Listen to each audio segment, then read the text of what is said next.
যার ফলে এখানে আমরা বায়ু আর অসুস্থ মানুষের পথ দিয়ে যাবে তার নাম হচ্ছে নাসাপথ। এই নাসাপথ অতিক্রম করে বায়ু এখানে দুটি অঞ্চলে দুটি ছিদ্র থেকে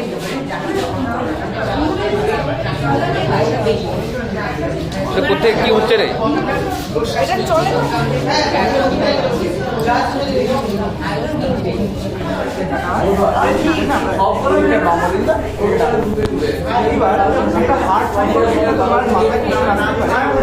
তুমি দৌড়ানোর পর বেশি চলছে না, কিন্তু হার্ট রেটে মাথায় সেই জন্মের আগে এবং এখনো কন্টিনিউয়াসলি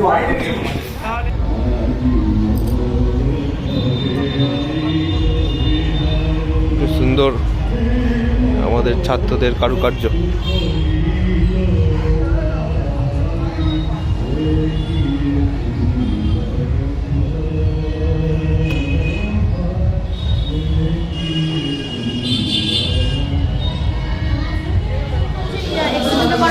সেরকম এক্সিকিউট করা হয়। এবার এক্সিকিউট সংরক্ষণ আমরা এখানে হচ্ছে প্রাণীদের সংরক্ষণ করা হয়, প্রাণীর সংরক্ষণ করা হয়, তাদের চিকিৎসা করা হয় ইত্যাদি এখানে করা হয়। এদের মধ্যে আরেকটি ভাগ আছে, সেটা হলো প্রায় সংরক্ষণ। প্রায় সংরক্ষণের মধ্যে এক্সিকিউট সংরক্ষণ।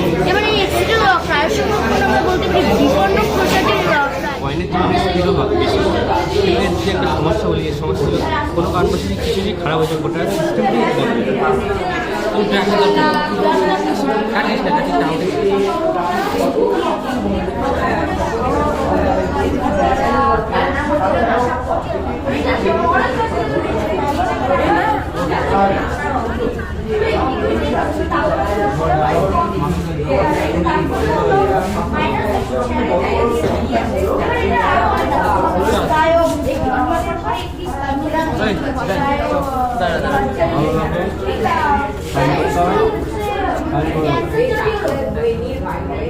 ঘোষণা মানে কোনো জিনিস অর্ডার করা যেমন get out of my room, please put the cake on table, don't it junk food, মানে সরাসরি বারণ করা হচ্ছে জাঙ্ক ফুড না খেতে, এটা অর্ডার করা।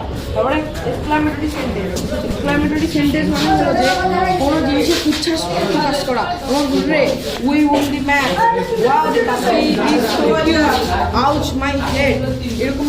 আর শেষে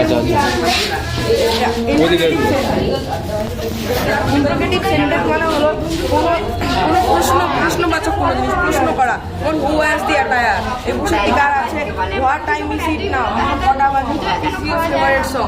এছাড়া আবার অনেক উদাহরণ দেওয়া থাকে, যেমন হচ্ছে what is your hobby, how do you do, এসব।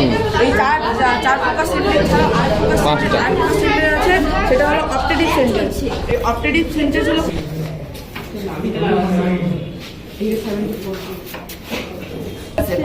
ইংরেজি পাঠ্য বইয়ের একটি গল্প। কোনটা বলতো? কোনটা? ওদের নতুন বই বুঝতে পারবেন না, বই চেঞ্জ হলো। ও আচ্ছা, এই গল্পটি নতুন বই এদের। এই গল্পটি আমাদের ক্লাস 9-এর ইংরেজি পাঠ্য।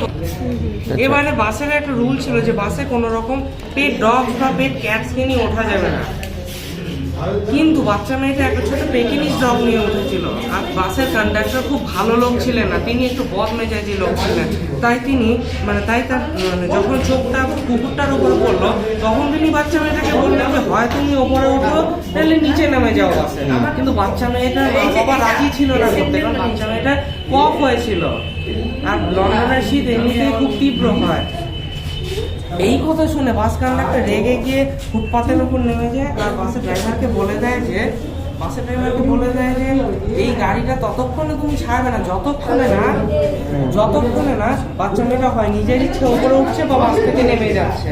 এই ঝগড়ার মধ্যে 2 ঘন্টা কেটে গেল, কিন্তু এই কোনো সুরাহা হলো না।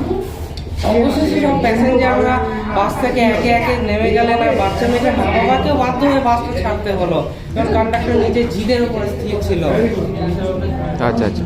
জিদের উপরে স্থির ছিল। অবশেষে বাসটা যখন বাস স্টপে পৌঁছলো তখন একজন প্যাসেঞ্জার ছিলেন, তিনি হচ্ছেন এজি গার্ডনার, এই গল্পের লেখক। এবার বাস কন্ডাক্টর নিজেকে বড় করে দেখানোর জন্য এজি গার্ডনারকে বলছিলেন যে বাচ্চা মেয়েটা কেন নিয়মের বিরুদ্ধে গিয়ে বাসে কুকুর নিয়ে উঠতে গেল, কেন ও আমার কথা শুনলো না।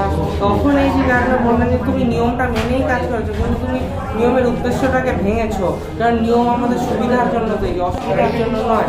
যেমন ও সবাইকে অসুবিধায় ফেলে, বাসের প্যাসেঞ্জাররা বলেছিল ওকে যে দাদা কোনো অসুবিধা হবে না, আমরা ম্যানেজ করে নেবো।